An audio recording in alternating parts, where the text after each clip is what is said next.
Hey, welcome back, everyone. The bumpers for the station got messed up because of the time. It always gets confused. No, not gonna lie. So, Meki, I know you're back. Now you take us into this show. No, I think you might be muted. Are you muted? Yep, you're muted.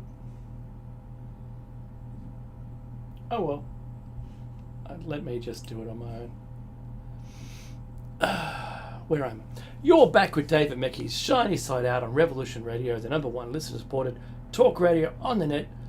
So jump onto the station's website and push the donate button, and also jump in the archives for free. It's fantastic. Get yourself some great merchandise from the station's website. I'm not sure what they currently have, but there's t-shirts and mugs and things like that. All, Meki, if you didn't know, all of the artwork is done by A Mad Painter. And we're going to thank you very much It's very good. for listening to Revolution Radio. And this is show 660. And we are talking about, believe it or not, 9/11, 23 years on. This is part 8. So I just go and look for the rest of the parts of this show cycle because you need to catch up. I know you think you know what happened, but it's probably a really good thing to catch up on it. I agree. I agree, my friend. Let me just... Oh, if only the document will open, then we could get right into it. But just to recap, today is the last time we're going to have this. I mean, it's not going to fill the entire show, so... We'll talk slow. We'll talk again. No, it is important. It is important. It is important because the questions, which are legitimate questions, okay, have not been answered. The 9/11 Commission didn't do its job. Sorry. It did its job, because the job was not to talk about this. It disregarded testimony, it disregarded things that make no physical sense. Okay? We seem to be breaking the laws of physics, gravity, even common sense when we look at that day.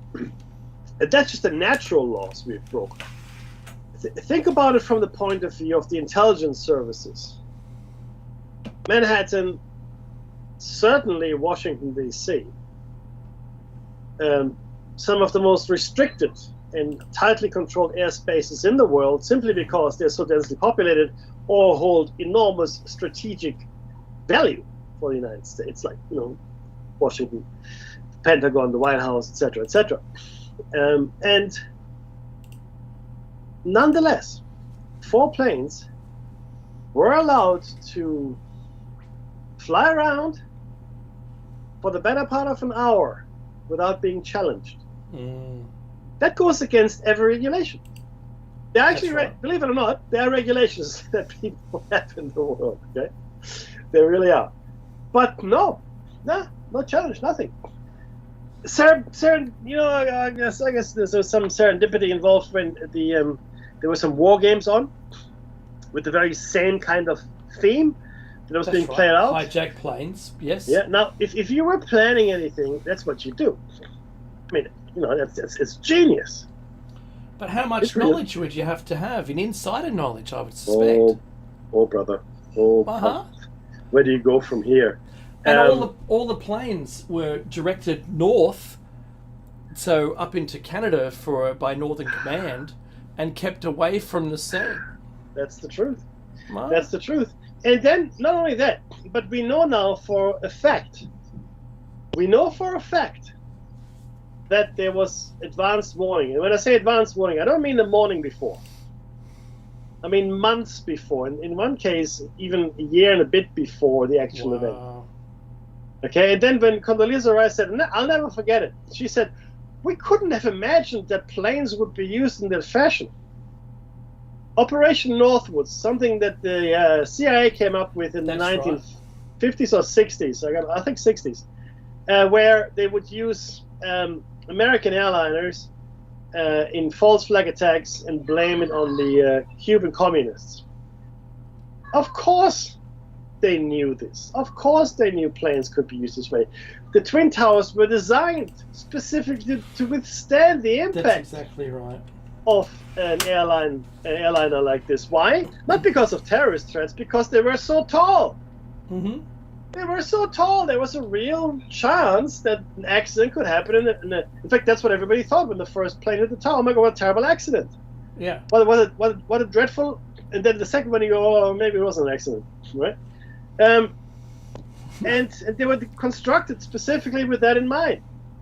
And to this day, no one has shown how a skyscraper of that construction could collapse from being hit by planes. And let's be clear here. The planes hit in the upper quadrant of the towers. Yep. Not at the bottom. Now you could argue, and fair enough too, if you did, that if you strike the skyscraper at the bottom, mm-hmm. and you cause enough damage and heat, and the whole superstructure building would topple over that way. Well, I mean, if the steel would you could argue that the steel from these intense fires, could topple, and then the whole thing would fall over though. Yeah, it wouldn't collapse on itself; it would fall over. What That's we right. saw here, the building's pancaked, Mm-hmm. and when you look at the rubble, I mean, considering how large these towers were, where's the rubble? Yeah. Where's the debris? World Trade Center Building 7. In its own right, a very tall building. In any city in the world, it would be a tall building. That's right.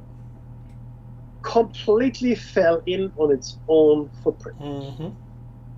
That's like saying, what is it like saying? That's like saying you got a little dart gun, and you're gonna shoot it to the moon. And on the moon, there's a guy that's holding a balloon, and the little dart gun from the Earth will hit the man with the balloon in the moon and pop it.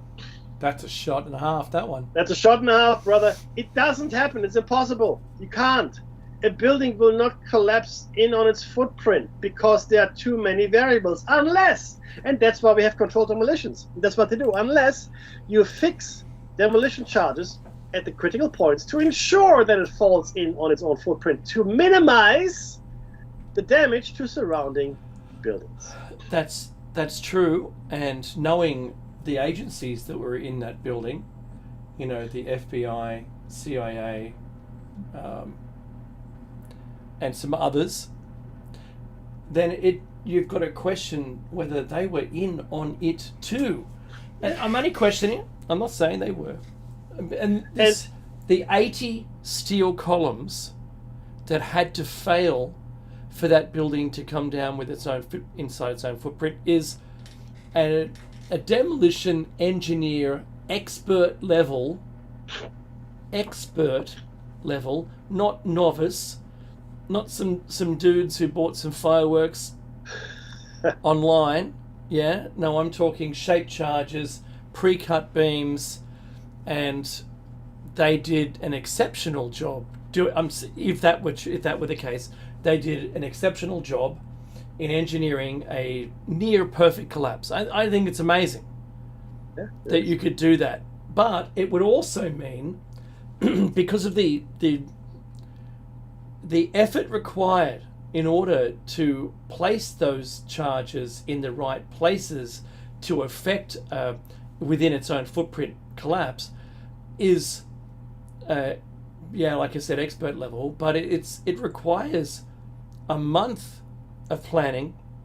You've got weeks of setting up the charges and timing boards. And it's not all. You can't just do it in the afternoon. You can't say, "Hey Larry, we're going to take it down." He goes, "Pull it," and you go, "Sure, we'll set it up now then." Yeah, just get it done now. It means the building was hot. That means filled with the charges in advance. Yeah.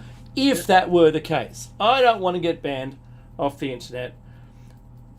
But when this is the question, Mickey. The architects for 9/11 to understand the engineers and architects want to know, well, if it only had a small fire, can't we get some data off it so that it doesn't happen? Surely, concrete, they spray the steel with concrete, like the stuff you see on apartment ceilings. And I think some people call it popcorn. You spray it with cement, and that helps dissipate the heat, and it prevents them getting direct heat from flames, whatever. But the fire was only small. It shouldn't have done any damage whatsoever, and is the only steel internally supported building that's ever had a fire that's collapsed. It has happened. It has not happened before, ever. Even fires that burnt for 24 hours didn't cause an effect like that. Correct. Now, 3,000 engineers and architects got together, decided, hey, this is, in fact, sorry, I'm lying to you, 3,500, as well as 2,700 military. They're calling for a new investigation of all of the, 3 towers that fell, including 7. It hasn't happened. It hasn't happened. We showed you a paper here, and I'm going to quickly just give you just the overview for it. Now, this was a structural re-evaluation of the collapse of World Trade Center 7, and this was by J. Leroy Halsey, PhD, PESC, University of Alaska Fairbanks, and Zili Kwan, PhD, Bridge Engineer, South Carolina Department of Transportation, and Feng Zhao, PhD, Associate Professor, Nanjing University of Science Technology, Department of Civil Engineering, Department of Civil Environmental Engineering, College of Engineering and Mines, Institute of Northern Engineering, University of Alaska Fairbanks, Alaska 99775. Prepared for architects and engineers from 11 Truth, March 2020. And I just want to give you the gist here of it. The principal conclusion of our study is that fire did not cause the collapse of WTC-7 on 9/11, contrary to the conclusions of NIST and private engineering firms that studied the collapse. The secondary conclusion of our study is that the collapse of WT-7 was a global failure involving the near simultaneous failure of every column in the building. And all input data, results, data, and simulations that were used for generated during the study are available at http://ine.uaf.edu/WTC7. A near simultaneous failure of every column in the building. Magic, in other words. Unless you have explosives. Freaking magic, Dave. It's magic. What do we do? It's magic. There's a song by Olivia Newton-John. You got to believe it is magic. Oh, brother. True. It's Xanadu by Olivia Newton-John. All right. Let's jump into it because we'll finish it. August 22nd, 1998. Mullah Omar calls the State Department. Isn't that where we are? No, we're March 1st, 2001. Oh, brilliant. You start then, I find it. All right then. Taliban disregard international opinion and destroy giant Buddha statues. Destruction. It's no highlighted bits. Are we just going to read it all, or are we going to read highlighted bits? Sure. Whatever you like. Next. Still haven't found it. You keep going. All right then. This is May 2001.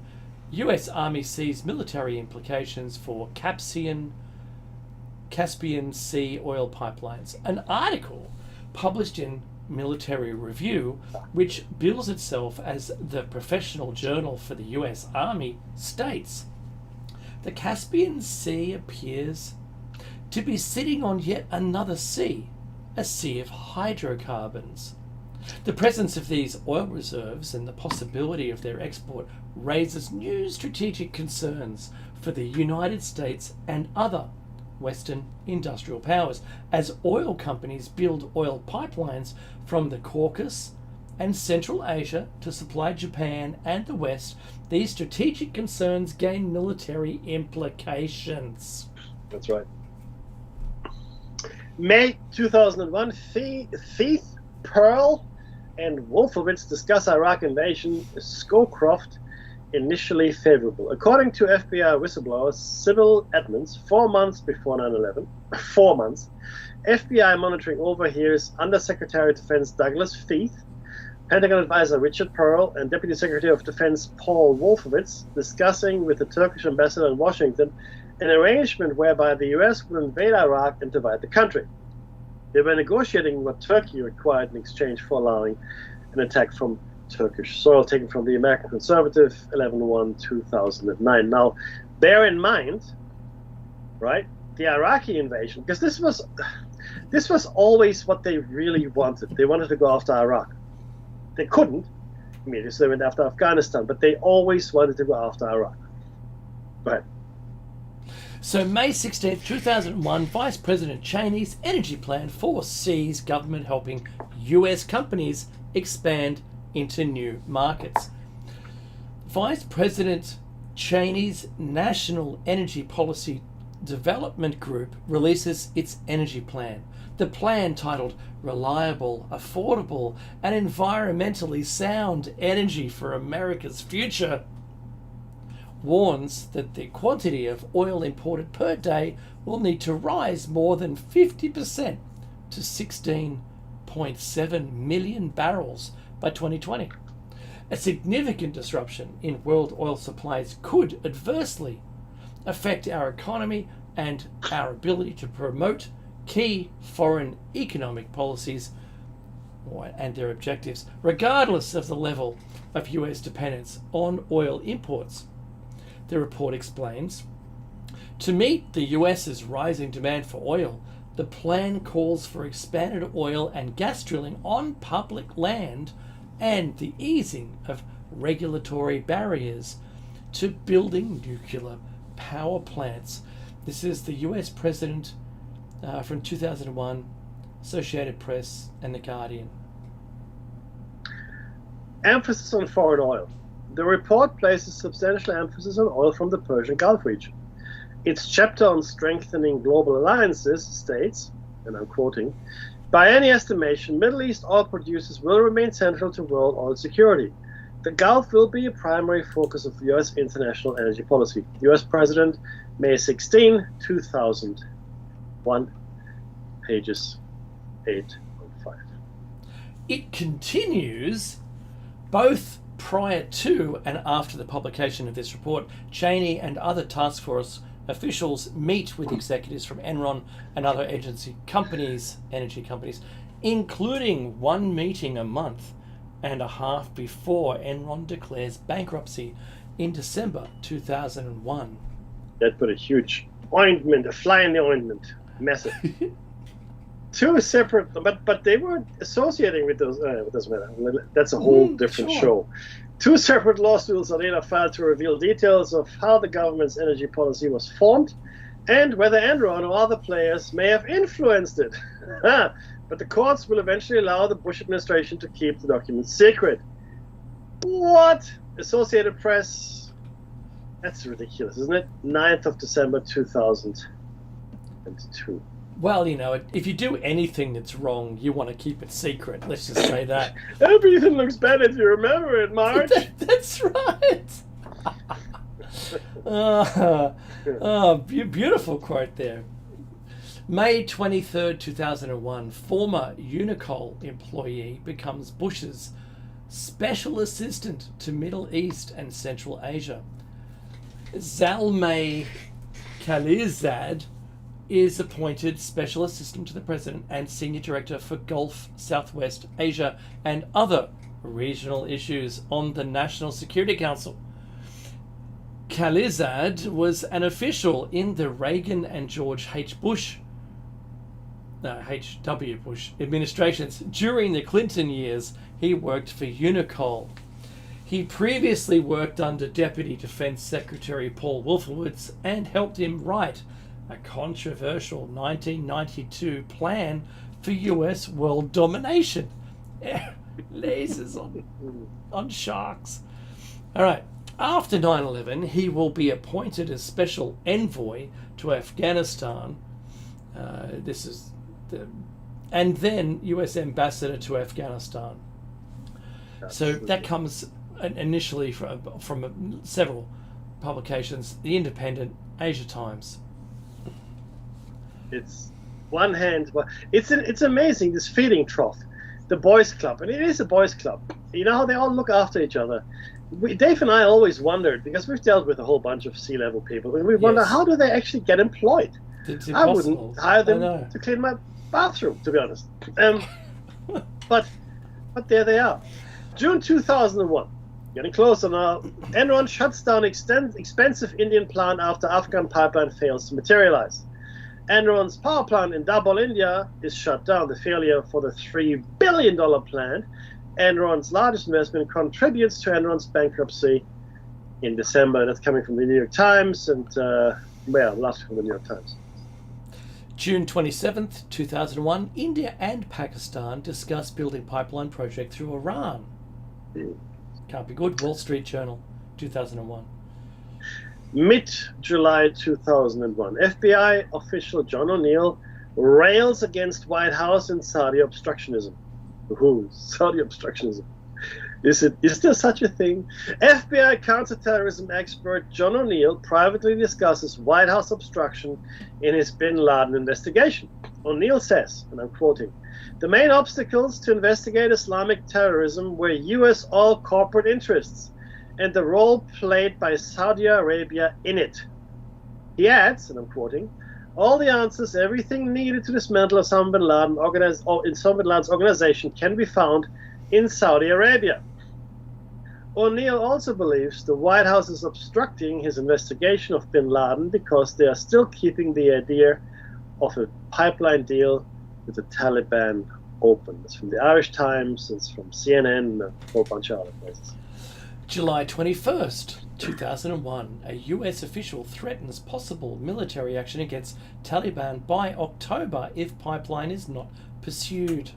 How serendipitous! And that comes from Ceylon in 2002. How serendipitous. Uh-huh. August 2, 2001. US official secretly meets Taliban ambassador in last attempt to secure pipeline deal.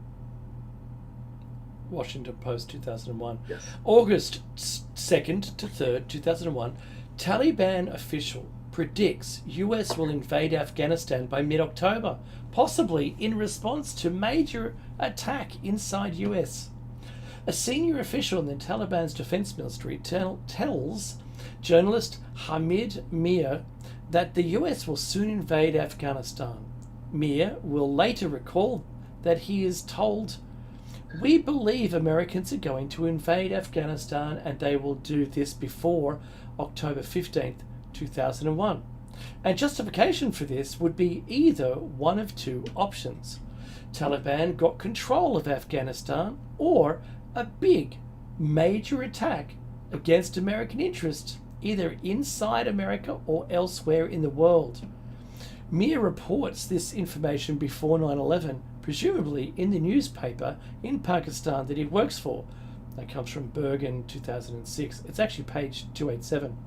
Interestingly, Afghan warlord Gulbuddin Hekmatyar made a similar prediction to Mir several months before. This is in April 2001. Also, several weeks earlier, US officials reportedly passed word to Taliban officials in a back-channel meeting that the US may soon attack Afghanistan if the Taliban do not cooperate on building an oil and gas pipeline running through the country. According to one participant in the meeting, the US attack would take place by the middle of October at the latest. Goodness me. Of course, this brings us to September the 11th, 2001. A 9/11 attack, 3,000 plus, of course, die in New York City and Washington, D.C. And never mind the people that die after from exposure to asbestos and other hazardous chemicals, etc., etc. Mm-hmm.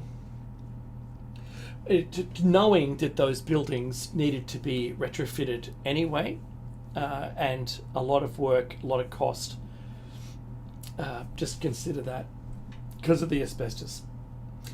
October 5th, 2001, study reveals significant oil and gas deposits in Afghanistan.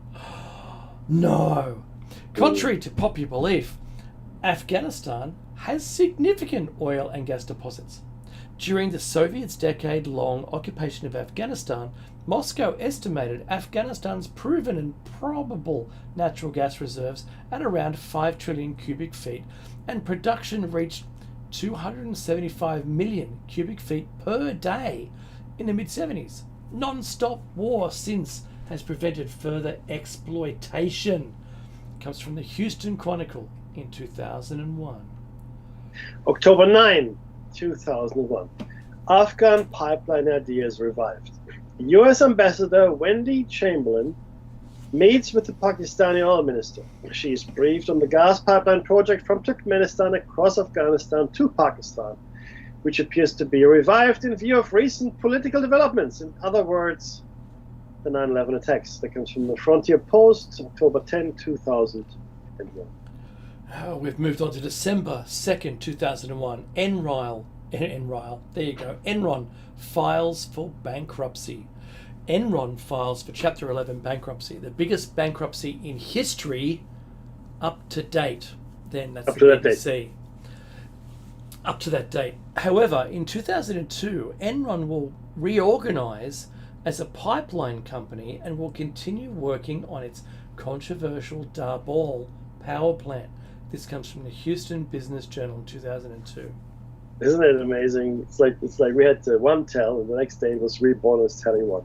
That's right. December 8, 2001. U.S. oil companies to invest $200 billion in Kazakhstan.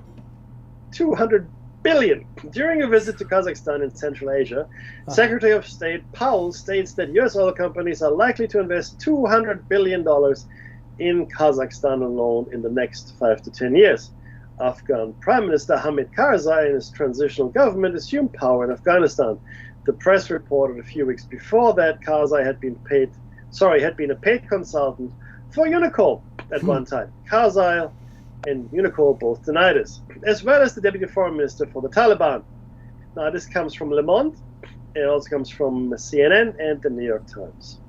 January 1st, 2002, ex-Unicor employee becomes U.S. Special Envoy to Afghanistan.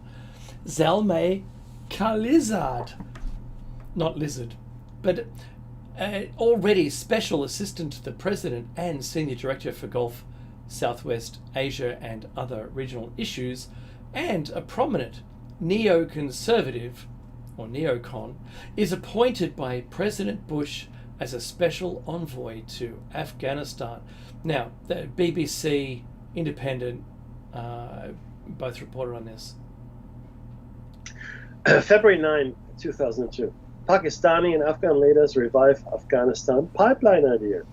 Pakistani President Musharraf and Afghan leader Hamid Karzai announced their agreement to cooperate in all spheres of activity, including the proposed Central Asian pipeline, which they call in the interest of both countries. That's from the Irish Times as well as Gulf News.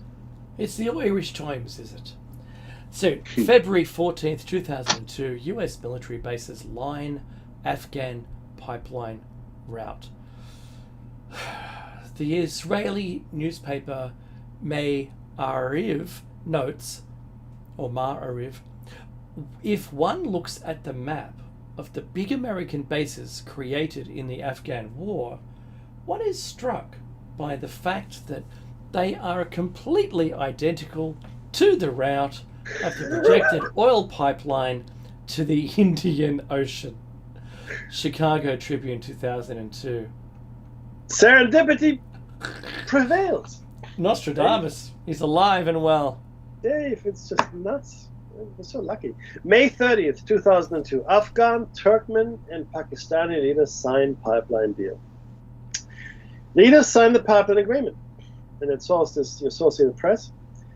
And Afghanistan's interim leader, Hamid Karzai, Turkmenistan's President Niyazov, and Pakistani President Musharraf meet in Islamabad and sign a memorandum of understanding on the Trans-Afghanistan gas pipeline project. Toronto Star, BBC, Los Angeles Times, etc., etc. Everyone had their names on that one. July 16th, 2002. Blair claims attack on Afghanistan only possible after 9/11. British Prime Minister Tony Blair states, "We knew about Al-Qaeda for a long time. They were committing terrorist acts. They were planning, they were organising. Everybody knew. We all knew that Afghanistan was a failed state living on drugs and terror." What a trope. We did not act. To be truthful about it, there was no way we could have got to the public for them to consent to have suddenly launched a campaign on Afghanistan. But for what happened on September 11th? That's the London Times. Clinton's former National Security Advisor Sandy Berger, will similarly state, "You show me one reporter, one commentator, one member of Congress who thought we should invade Afghanistan before September 11th, and I'll buy you dinner in the best restaurant in New York." That's Miller, Stone and Mitchell, 2002, page 219. The truth is, the 9/11 attacks opened the door on a vast array of different endeavors, activities, and projects. And the Afghan pipeline was one. The imminent attack on Iraq is another. Homeland Security, Patriot Acts 1 and 2, etc., etc., etc. November 1, 2002, Caspian oil potential was wildly overestimated. Associated Press, 2002, December 27th, 2002, Afghan, Pakistan and Turkmenistan agree on building pipeline. Hurrah! Afghanistan, Pakistan and Turkmenistan reach an agreement in principle to build the Trans-Afghan Pipeline, a $3.2 billion project that has been delayed for many years. BBC, Associated Press, 2002. January 18, 2005, plans for a Trans-Afghanistan pipeline continue. The U.S. ambassador to Turkmenistan states that U.S. companies might join a long-delayed Trans-Afghan natural gas pipeline project. The Turkmenistan government says a feasibility study for the $3.5 billion pipeline is complete and construction will begin in 2006. That's from the Sydney Morning Herald and the Associated Press. May 28th, 2006, Baku, Tbilisi, Ceyhan, oil pipeline opens. They can correct me. All right. The first oil pumped from Baku by the Caspian Sea in Azerbaijan arrives in Ceyhan on Turkey's Mediterranean coast and is loaded onto a ship. That sounds pretty right. The 1,770 kilometre long pipeline, which passes through the Georgian capital of, what's it called? Tbilisi. What's it called again? Tbilisi. Tbilisi, there you go. There you go. Bypasses Russia and Iran for geopolitical reasons. Now, it's my oil, you can get nodded. The main shareholder is British Petroleum, or BP as we know them.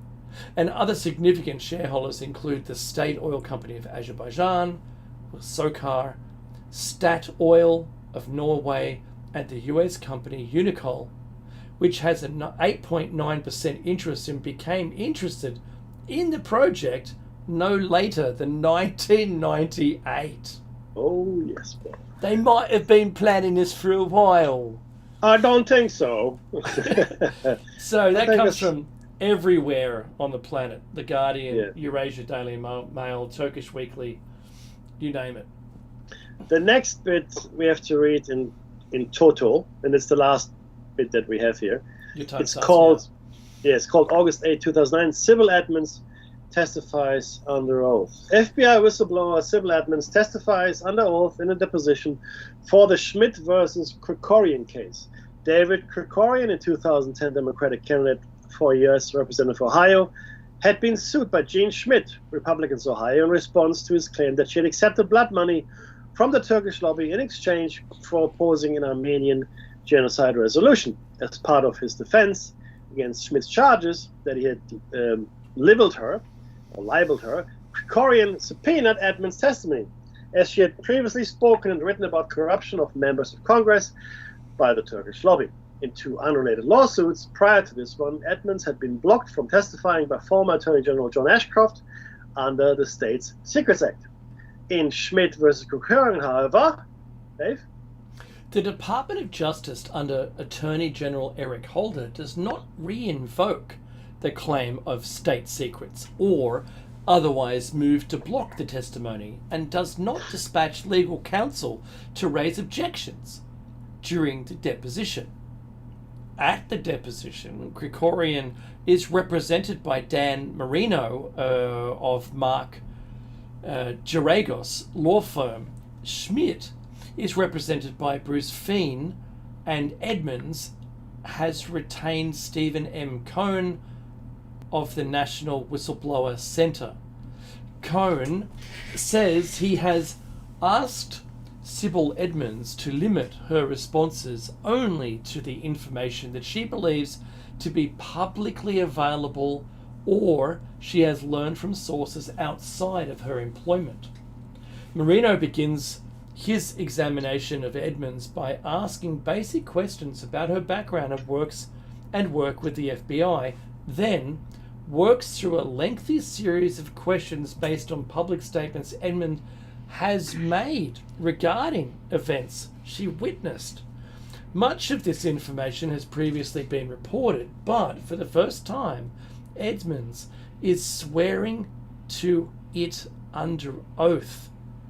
The following subjects were covered in Attorney Dan Marino's initial examination of Sybil Edmonds' experience with her FBI co-worker Malik Ken Dickinson and her husband Major Douglas Dickinson. Edmonds and her husband Matthew Edmonds had previously said former FBI colleague Malik Ken Dickinson and her husband Major Douglas Dickinson attempted to bribe her to pass on sensitive information, and she confirms this. Edmonds had also previously reported to Congress and the Justice Department Inspector General that Malik Dickinson was spying for subjects of the FBI's investigations, and she confirms this as well. Mick. Turkish entities targeted by FBI investigations of influence and espionage. When asked if the American-Turkish Council was a target of FBI investigations, Edmonds confirms it. But when he asked to identify others, she declines to specifically name any. When asked about the Turkish lobby, Edmonds says there is an overt and a covert lobby. The covert lobby involves trying to obtain very sensitive, classified, highly classified intelligence information from the US, weapons technology information, classified congressional records, recruiting key US individuals with access to highly sensitive information, blackmailing, and bribery. She testifies the Turkish government is indirectly involved and that its concerns include access to US aid and weapons, as well as preventing Congress from passing a resolution acknowledging the Turkish genocide of the Armenians. Okay. Wow. Edmonds' State Secrets Privilege Gallery. Marino asked the meaning of this State Secrets Privilege Gallery at her website, justicitizen.com. The gallery is a collection of photos without names. Edmonds explains it features the subjects of FBI investigations Edmonds was part of during her time as an FBI translator, whose names and criminal activities were being protected by claims of state secrets and the gag orders she had been placed under. The 21 photos, including 3 placeholders with question marks, feature current and former state and Defense Department officials, current and former members of Congress, and lobbyists and members of think tanks. Marino then names 9 of the people listed in the gallery and asked why they're listed, as it had been reported by others that Mark Grossman was the person involved. Edmonds discusses in some detail her knowledge of this involvement with a criminal network stealing and selling US nuclear secrets, as well as his disclosure to a Turkish agent that Brewster Jennings was a CIA front company investigating nuclear trafficking. Edmonds discusses the others in more general terms: Dennis Hastert, a Republican from Illinois, Dan Burton, from what's IN? I forget. Stephen Solers from New York, Bob Livingston from Los Angeles, and I think so, and Tom Lantos from California. LA, that's not Los Angeles, are all variously accused of accepting bribes in exchange for serving the interest of foreign governments, as well as involvement in blackmail and money laundering. Lantos is also accused of disclosing highest level protected US intelligence and weapons technology information to both Israel and to Turkey. Edmonds indicates the question mark in the congressional group is a bisexual woman and a current member of Congress. Turkish agents wanted her to oppose an Armenian genocide resolution, and because her husband was an influential businessman, Edmonds did not include her photo in the gallery and declines to name her in the deposition, as she is unaware if the Congresswoman had actually been blackmailed or done anything illegal.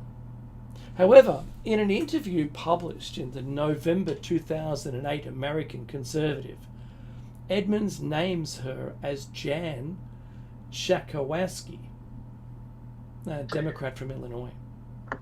Indirect knowledge of illicit Israeli influence on Congress. Asked if she's aware of the Israeli government or Israeli organizations influencing members of Congress, Edmonds responds: indirectly, based on how they work, some of the largest Israeli lobby groups, with the entities such as ATC and also the Turkish diplomatic community, and how they actually trained and make it possible for the Turkish lobby and these entities to do it. They had a training period in 96 and 98 from individuals that were sent to them from both AIPAC and JINSA, both the lobbying, but also on covering up the money track. Behruz Shah's testimony regarding FBI 9/11 foreknowledge.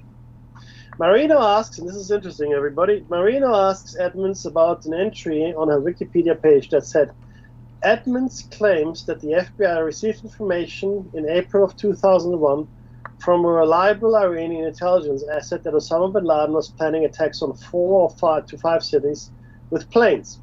Some of the people were already in the country, and the attacks would happen in a few months. Now, this was April 2001, remember?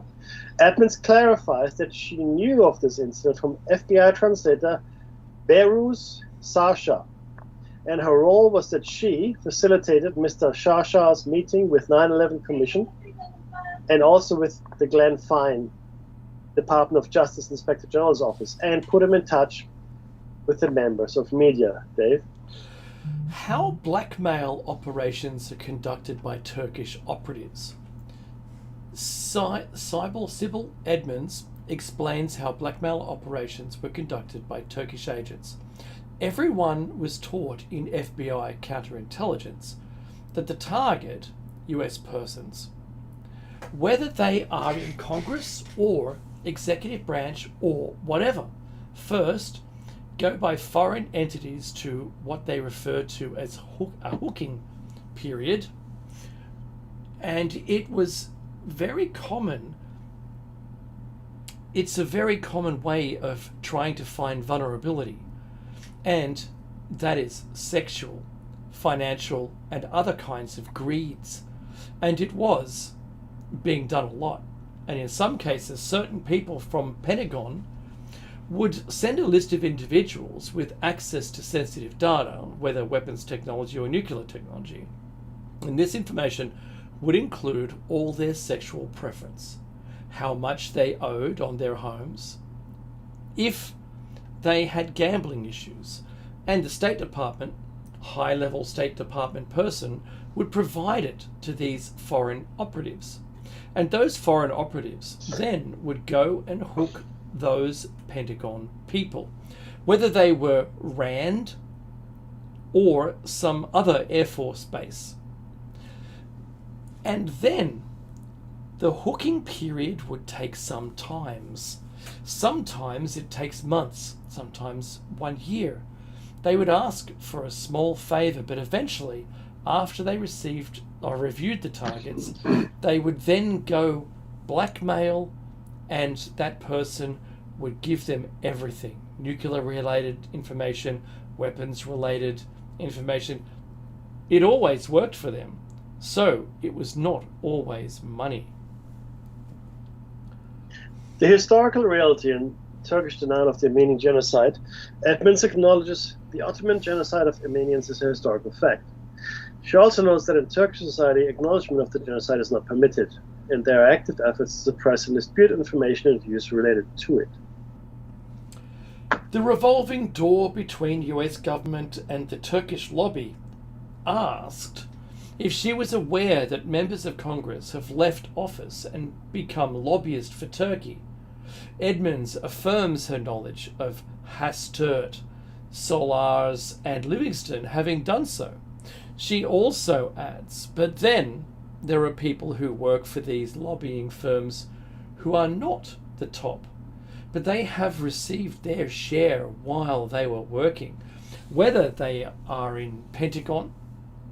One person was Defense Intelligence Agency person, Dana Bauer, and now she works for Bob Livingston. But this individual, Miss Bauer, did a lot of favors and illegal favors for the government of Turkey and others, and then was hired by Livingston and put on a big salary to represent Turkish government. So it's not only top tier of the lobbying firm, but then the people who work for them later and the various layers of those people. Quid pro quo, Congress and the Turkish lobby.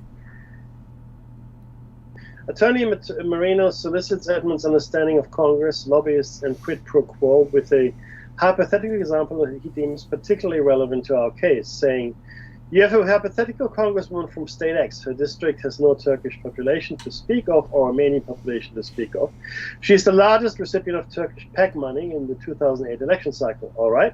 She meets with Livingston and Rogers or Livingston Group when they are escorting members of the Turkish parliament to a reception. She receives fact sheets from the Livingston Group talking about Turkish relations, goes to luncheons in honor of the Turkish foreign minister. She opposes Armenian genocide resolution and in fact refuses to even recognize the genocide as a historical fact. Edmonds' response, based on several that I personally know about in terms of how they conduct and how they behave, those elected officials who are serving the foreign government's interest, I would say that's modus operandi that you describe. It's a classic fit of how individuals who happen to owe their position and favors to a foreign government, in this particular case Turkey, behave, and the kinds of people they associate with. That modus operandi classically matches of the individuals I know who were serving Turkish governments and other Turkish entities' interests. Turkish practices and policies inimical to American interests that resulted in lost lives. Edmonds is asked about a deposition-related declaration in which she stated that she had, in quotes, obtained evidence that the government of Turkey had engaged in practices and policies that were, what's that, inimical? Yeah, inimical, yeah. Yep, good, to American interest, and had, in fact, resulted in both the direct and indirect loss of American lives, unquote.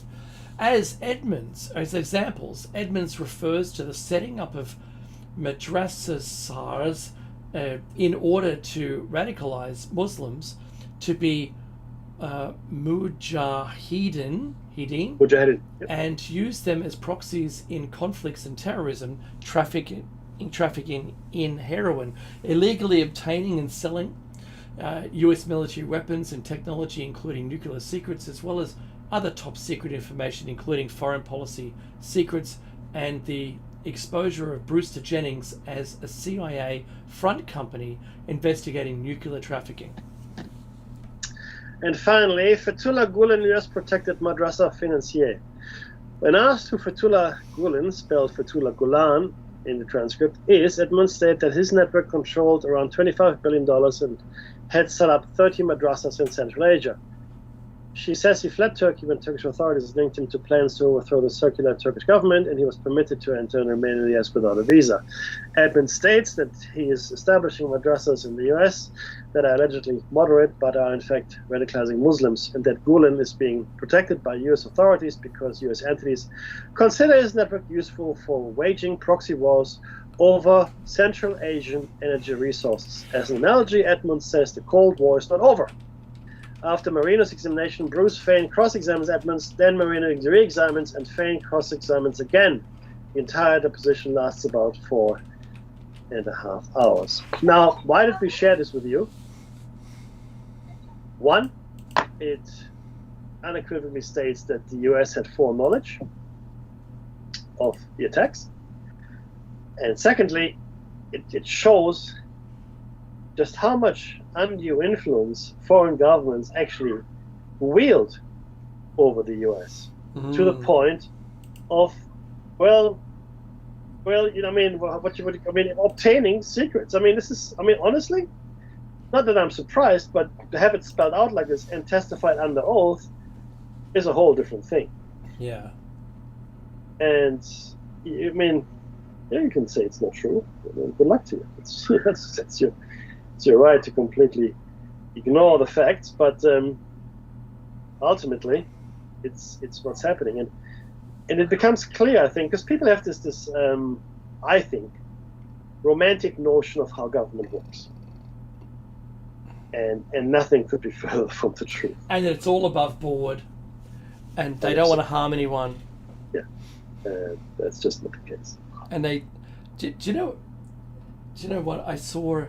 I saw the discussion today about the British Parliament, and they stood on a platform of not raising taxes, but the first thing they did when they got in was raise taxes.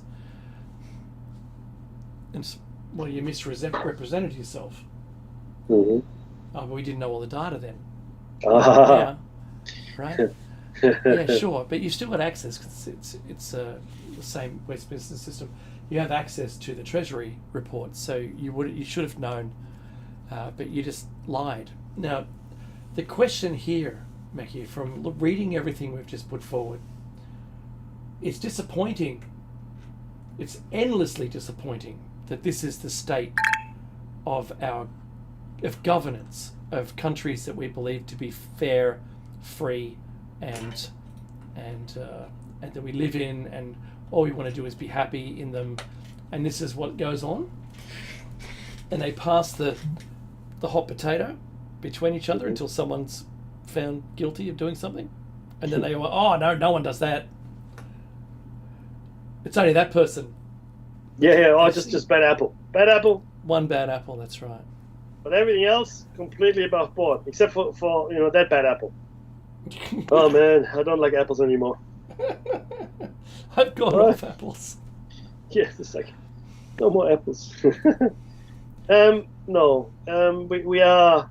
I mean, what can you say to this, Dave? Seriously, what can you say? It's just disgusting. I hope we've stopped doing it, but I live in a dream world. Oh, that's hilarious. You're a funny man. So let me disabuse you of any illusions out there in the world. This goes on all the time, everywhere. There's no. Sorry, there are people that are above board. There are, but and this is the truth as well. If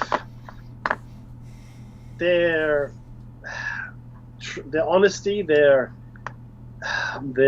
integrity, their ethical standards, if they become a problem, then they become a problem. That's right. And nobody likes problems, right?